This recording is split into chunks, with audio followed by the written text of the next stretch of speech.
very fortunate this morning to have our dear friend and former Premier, the Honourable David Peterson. I think David will be known to everyone in this room. He's the chairman of the Toronto firm Castles, Brock and Blackwell. He did serve as our Premier from 85 to 90. Mr. Peterson accepted the nomination to become the chair of the Games because David is just not capable of saying no to anything. And for that, we are very grateful. There's a little restraint occasionally. There's a little restraint occasionally. Drew Fagan, who is also very, very strong partner to the Ontario Chamber of Commerce, is the Deputy Minister of Tourism, Culture and Sport, and he's also the Deputy Minister responsible for these Games. I don't need to go into to Deputy Fagan's bio other than to say this is one of the most capable deputies that we have in the Ontario government, and Drew, we're grateful that you're leading this file. To his left is Ken Tanenbaum. We're very pleased to have Ken with us this morning. He's the chair of Kilmer Developments, and the Kilmer Group is leading the renewal of 50-year concession operations of the en route highway across the province, among other things. But they've built the Athletes' Village downtown, and we're going to have a little bit of discussion and dialogue about the Games, what they are, and how we might be able to create a long-lasting legacy from them. So at that point, I'd like to invite David to make a few comments. I have 3 minutes. Let me make 3 points. You take whatever you want. Really? Oh, man. This is the biggest crowd I've seen in 15 years. Thank you. I appreciate it. First point, let me just make. These Games are in better shape than probably any other Games of this size in history. Even though there are days I wish I was Mr. Putin, that had $50 billion, an army, and a press that printed whatever I said they should print. I can tell you this is an unbelievable shape, and we'll get into this. But you look at the infrastructure here. Kenny will tell you the village is almost done. Russia, they still had brown water and 2 toilets in each cubicle the day before the Games. Vancouver was in trouble with the village in the week before the Games. We are way ahead of the curve on virtually everything. And look at the big pools we're going to have. We have a fabulous new structure out at the University of Toronto. We will now have 4 Olympic pools in Toronto. We had 1 before this. And for a comparable city, Sydney, Australia has 27 Olympic pools. So we had a big, big, big infrastructure deficit, and we're going towards solving that. And we're all ahead of time. Even though, let's say, the stadium in Hamilton was a couple of months late, it's still 10 months before the Games. So we're in very, very, very good shape. We also are in great shape organizationally. We're firing on all 10 cylinders now with the ministry, with Drew, with our minister, who's right there, Michael Couture. Michael, stand up. Michael's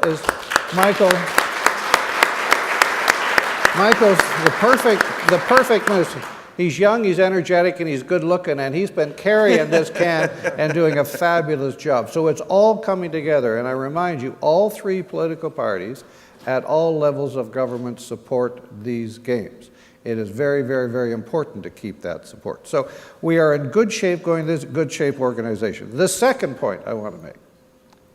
This is the biggest deal in the history of Ontario. Never before have we done anything like this. This is, as Allan said, 3 times bigger in terms of athletes than the Vancouver Olympics. There's more people here than there were in which was the Winter Olympics, more people there were in the Montreal Olympics. We'll have 10,000 athletes. We anticipate 250,000 tourists. We need 20 to 25,000 volunteers.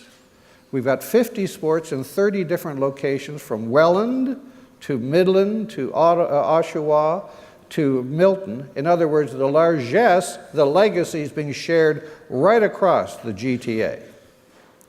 And I think you'll be enormously proud to see these facilities. We've already had test events, about 30 of them. We will have world championships here forever, and it will sponsor the sports tourism business that will be a part of the legacy of these games. So it's a huge deal, and I want to just persuade you of that and look at it that way. We will sell 1.4 million tickets. It's already generating lots of money. For example, and Ken will tell you, in the distillery district, where West Donlands, where he's built the new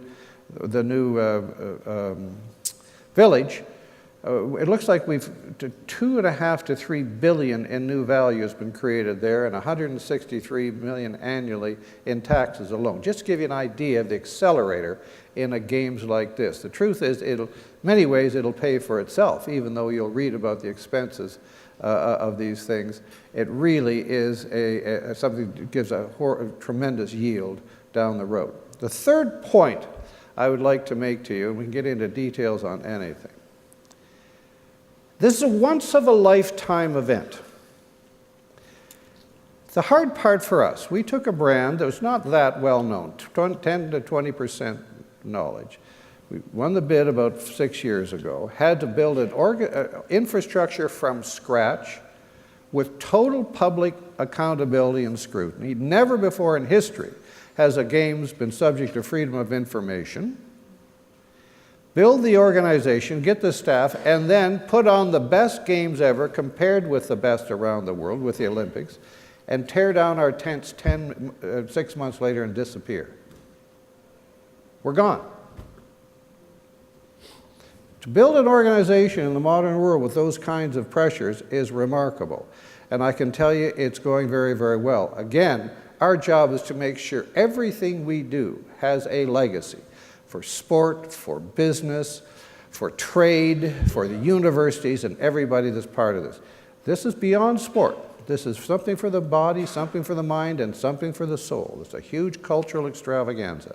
And I can get into the details of what's going to happen at the opening, but you will see things that are remarkable. The torch parade 41 days ahead of time, flying in from Mexico, traveling all around Ontario and Canada. You'll see an opening ceremony that will be compared to the Olympics. I can tell you, I've seen the run-throughs by the Cirque du Soleil. The Cirque du Soleil has never before in its history done a one-off show. Totally unique for our purposes. And it will just inspire you, it'll transfix you. The things that they're going to do on that opening night. And then how we involve all of the public, all of the little kids. I've said before, the test for us is if every 11-year-old kid goes to their mom and says, "Mom, please take me to the Pan Ams," then we will have reached through to the hearts and souls of the people we want to inspire. My message to you is, and to all the people involved in government here, this is a once-of-a-lifetime opportunity, a date certain, never to come again, that if you're smart, you'll exploit. To your advantages. If you're in the agriculture business, how do I sell more produce? How do I build trade relationships? How do we make sure the infrastructure, which is already being built to this state, is going to go some way to moving the system a lot faster? All of the hotels that are planning on this, the restaurants that are planning on this. In other words, there's opportunity for everybody if we're clever enough to see it and to drive the agenda to bring the entire community together around this event. So those are my 3 messages, Alan. I took more than 3 minutes, sorry.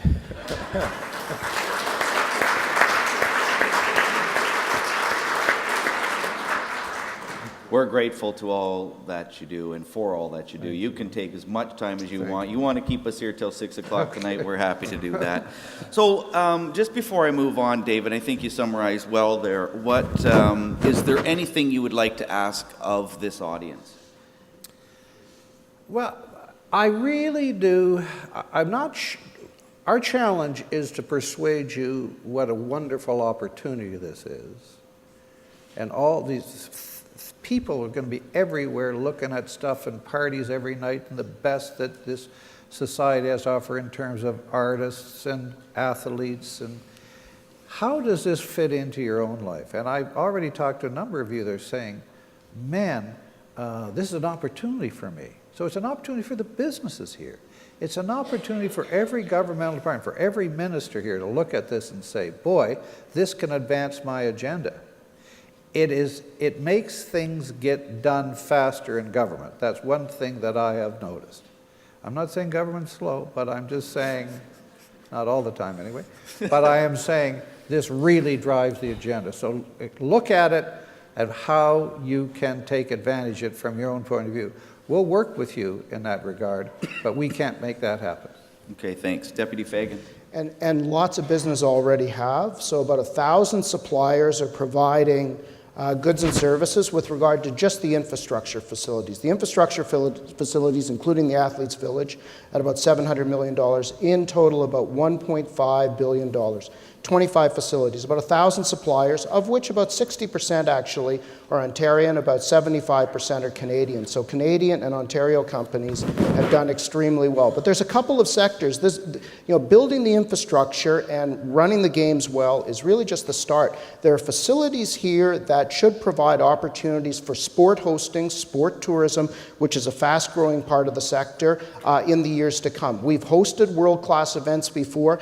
Institutions, facilities like the Velodrome, like the Aquatic Center. The Cabinet had a retreat at that a couple of weeks ago. These are world-class facilities. People will come to us, and we're working on a framework to drive that. To my deputy minister colleagues, across government, there are 15 ministries actually involved. The Secretariat working with Mr. Peterson in Toronto 2015, a key one, but everybody from Aboriginal Affairs to Economic Development to Municipal Affairs and Housing, all have a key role in having these games run well and to take advantage of the legacy afterwards, including economic development. That's great. Thank you, Deputy. Ken, would you add anything? Sure. I mean, we've been running at a construction pace of $1 million a day to deliver the village. And you think about the multiplier effect in Ontario's economy, and it's really quite staggering. In addition, we're building a village that's going to be a home away from home for 10,000 athletes and officials during the games. But equally as important is the remarkable legacy it's going to offer Toronto. We're really building Toronto's next great neighborhood. And it's really a great testament to the work of Waterfront Toronto and its master plan vision for the West Don Lands. And it's also a testament to Infrastructure Ontario and its procurement model. And I think what Ontario's developed is an exportable model for procurement. We are going to deliver this housing for the Athletes Village prior to any other Games Village delivery. We'll be turning over the village to the province in December of this year. So a long time before the athletes actually show up. I'd also tip my hat to Premier Peterson, who was the visionary for these West Don lands. Many people may recall the Ataratiri lands, which were expropriated under the Peterson government in the mid-1980s, and really with a vision to expanding downtown Toronto, and that vision is finally coming to reality. So Premier Peterson, thank you for that vision. Ken, you're very kind, but I was 30 years off in my timing.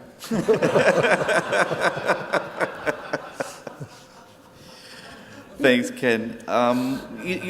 So in terms of attracting and retaining the best and the brightest, we've spent some time in the last day and a half talking an awful lot about what future businesses look like, attracting key talent to our province and to our country. Do you see any opportunity there for newcomers coming for the first time to Toronto and the GTHA area to attract newcomers, new students, people that want to invest? Deputy? So begin with tourism. I look at tourism, culture, sport, the ministry with Minister Coteau we're responsible for. It's about 9% of GDP, and it's growing faster than the provincial average. So think of tourism in particular. It's not just the people that are going to come to the games, of whom about 100,000 will come from out of province, 10% of the 250,000 from the United States, 10% from further afield in Latin America. It's the halo effect of the impact in Latin America of the television audience, as Vancouver saw globally. So there'll be about 375 million television sets tuned to the opening games south of the Rio Grande. We estimate Guadalajara in 2011, it was about 300 million.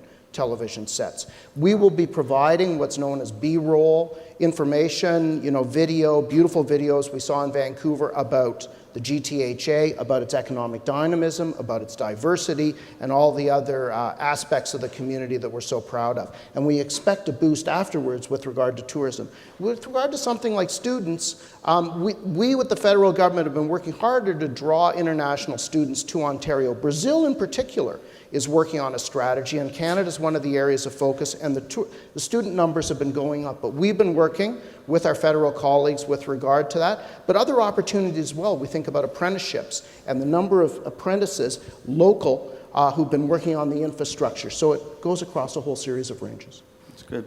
Ken, I know that the Ontario Chamber of Commerce has a memorandum of understanding with the Global Forum for the Americas, of which you are also playing a role. The week in advance of the Games, we hope to hold an economic summit for the Americas with a large focus, obviously, on the United States and South America. Any thoughts or comments that you'd like to share with the audience on that? Well, I think it is all about leveraging the opportunity, and the Toronto Global Forum is going to be bringing an opportunity for people in business and government to participate 3 days in advance of the Games. So the confirmed speakers are quite remarkable, and I'd encourage everyone to take the opportunity to participate and then roll into the Games and join the party. That's great, thanks. David, we've asked this, and I'll maybe come at it a little bit different, but in your opinion, what really is one of the most important things that needs to be done now to ensure that we have this lasting legacy? I think technically we're doing everything right, and I think I have great confidence. You hear the public discussions about transportation security and all those things. Those matters are in hand, and we are in extremely confident people's hands. I think the biggest challenge is to light this thing up that engages the soul of everybody in this province.